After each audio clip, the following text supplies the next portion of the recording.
standing here on the deck at 528, Nick Holme. He's got a couple of days of R&R.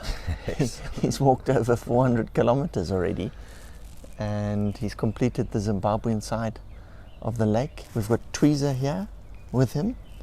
Tweezer's traveled all the way and has been the mascot for Nick on his way around the lake. 528 Victoria Falls, everybody. This is an incredible, beautiful home away from home boutique property here in Victoria Falls. This is the treetops deck. The sun is rising behind us. We can hear the falls in the distance. One of the go-to places to stay in Victoria Falls. Nick, how's it been? It's been an incredible experience, Luke. And I must say, staying here at 528 is a luxury compared with some of the stuff I've been. But yeah, no, it's been an incredible experience from the very beginning, when I was, I have to confess, unfit or not ready for the sort of terrain that I was walking on. I did notice on that first 500 meters as we were walking off the dam wall, you were panting quite a bit. Yes. Yeah, no. That was a shock to the system. And you're sort of racing snake form now. Yeah, I mean, I wasn't then, and I have lost quite a bit of weight as a result of this. But it's all been good. I mean, it's great to do that. Yeah, it's been magical, really, all in all. It's been, 31st of July to now, which is 27th of August. So, got into the falls yesterday after completing it. We've done 450 k's so far. Wow. Over all sorts of different terrain, through bush, amongst the animals, through communal areas, amongst the people. The topography's been different. The trees have kept changing from mimosa to miombo to mupani to open spaces by the lake. It's just been absolutely incredible, and I could go on for hours. I mean, the people I've met have just been incredible. I have to say, the professionalism of Zimbabwe Parks and Wildlife Management has just been perfect. They've been so good. The rangers I've walked with have not only been professional and security conscious and looked after my safety, but they've also been really interesting people to talk to. They've taught me a lot about the bush. They've taught me a lot about conservation. They've taught me a lot about Kariba. And they have, I have to say, I can't fault them at all. And it's been incredible. Yeah. Wow, sounds amazing, Nick. A real journey of discovery. And do you feel that you're achieving so far what you set out to do? Or is it a case of, hey, we're halfway through? Yeah, I think we are achieving it slowly. At the beginning, when you talk about doing something like this, talk is cheap. And I think people are actually quite keen to see the walk happening. And it's a long walk we're doing. It's not just this walk around Lake Kariba, it's all the other endurance events that are trying to link conservation and mental health together, and show that nature is actually what we need to be looking after for our own, not just for our physical survival, but our mental survival as well. So in terms of are we achieving what we set out to do? I think we are. There's a lot more to do, but more and more people are becoming aware of what we're doing. There's more and more encouragement coming from around the world. And the team of people, everyone who's been involved in it, is really sort of pushing the message out, which is great. And I hope that the walk is going to do that. Yeah. Well, it's certainly, from what I've been seeing coming in, as you say, the messages of support from around the world have been fantastic. Folks, just as a reminder, hashtag Walk for Life or hashtag W for Life on the internet. You can follow along with all the posts that are going out every day about Nick's walk.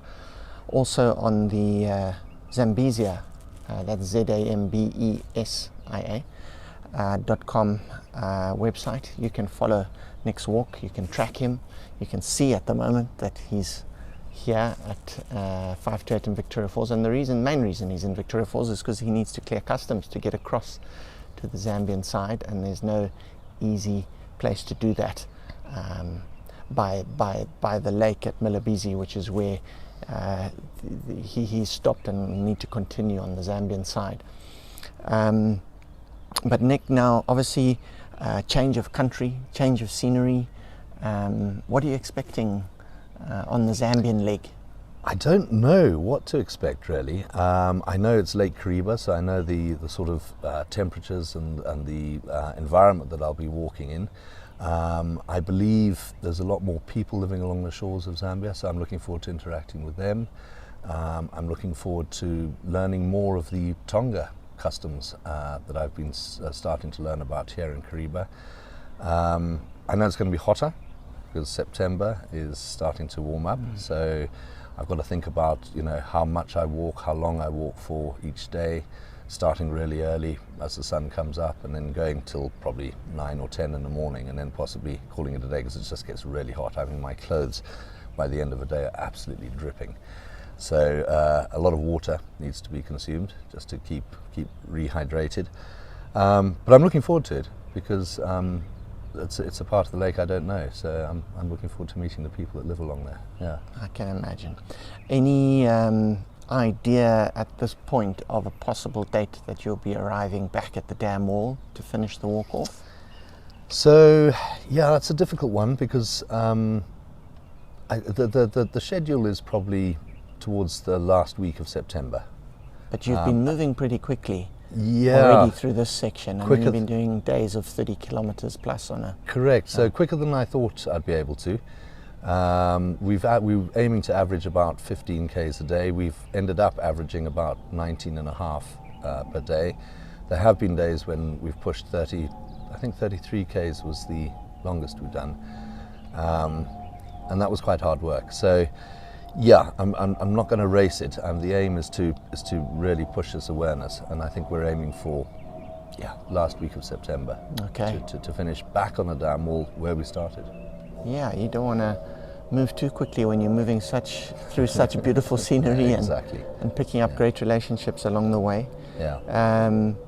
Now, I just want to mention CAS PVO, and the Zambezia Conservation Alliance, who've been part of supporting you on this walk. Those are two charity organizations, and they are forming the backbone for the support base for Nick on this walk, and the team, particularly from CAS PVO, supporting you on operationally doing a tremendous job as you are walking around the lake. And then of course multiple sponsors. Please go and have a look at the social media and websites, and you know, without those sponsors Nick couldn't be doing what he's doing. I'm very grateful to all of them actually. They've been incredible. Nick, before we end, I just want to end on a funny note. Nick is, and I don't know, maybe Nick doesn't want to tell us this, but you had a bit of a funny episode one day as nature called. Oh yes, I did. Having been born and brought up in this country, I thought I was slightly bush aware, but having lived in the UK for a number of years now, I realised I wasn't. So the call of nature came while we were camping on the shores of the lake, and I went to a discreet distance away from camp with a shovel, which one does, to dig a hole and hide everything. And I was busy doing what I had to do when I realised I was right next to a cycle path, and this old gentleman came along on his bicycle while I was in the middle of doing what I had to do. And there was no time for any embarrassment. We just waved at each other and said good morning and exchanged the time of day, and he cycled on past with a big smile on his face. So I learned a lesson there. Not just look out for wild animals, but also look out for people cycling past. It was really fun. Anyway, yeah. Absolutely classic, brings a chuckle every time I hear it. Now, it would be remiss not to remind everybody also the reason why Nick is doing this, and that is for raising awareness for conservation, and it's linked to mental health and vice versa. Being out in the bush, as Nick calls it, being out in the wild, and the benefits that has wherever you are in the world to your mental health. And I think that's what it's all about, Nick. It is, Luke. You know, there are doctors now in some parts of the world, Canada being one, I think the UK, that are actually prescribing free entry to national parks for people's mental well-being as part of the sort of recuperative recovery process of people with mental health problems. And we are facing, you know, there's two big issues facing us. There's more and more people with mental health, mental well-being problems. And we're also facing a loss of our sort of biodiversity. We need to conserve what we've got left, not just for our physical survival, but for our mental survival. And it's so vital. And I think we all know that instinctively. It's just no one's actually acting on it. So I hope, what we're doing here is really going to do that. Nick, it's been a pleasure. Thank you, Luke. Thanks for coming through to great. Vic Falls, and good luck on the next Thank you very section much. of the walk. I'm sure it's going to go swimmingly. Yeah. And yeah. No, looking forward to it. And we'll see you at the end.